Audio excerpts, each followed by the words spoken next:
নমস্কার। রিং ওইং নমশ্চণ্ডিকায় রক্ষরক্ষং পার্শ্বহার গৌরাঙ্গ আগমবাগীশ আগমভিলা থেকে বলছি। সমালোচনা একটি ভয়ঙ্কর, সমাজের কাছে একটা ভয়ঙ্কর বিষময় অধ্যায়। এই সমালোচনা করার আগে নিজেকে যাচাই করে নিতে হবে যে আমি তার সমালোচনা করছি কার। আমি যার সমালোচনা করছি আমি তার সমালোচনা করার যোগ্যতা আমার আছে কি না।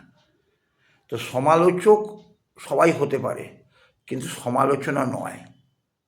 সমালোচনা করতে গেলে সেই পরিমাণ জ্ঞান অর্জন করেই সমালোচনা করা ভালো। আর সবথেকে বড় কথা হচ্ছে কি, পরের সমালোচনা করার আগে নিজের সমালোচনাটা করুন। কারণ নিজের সমালোচনা করলেই তবে আপনি পরের সমালোচনার অধিকারী হতে পারেন। বাকিটা বুঝে নিন কী বললাম। সবাই ভালো থাকুন, সুস্থ থাকুন, এই কামনা করি।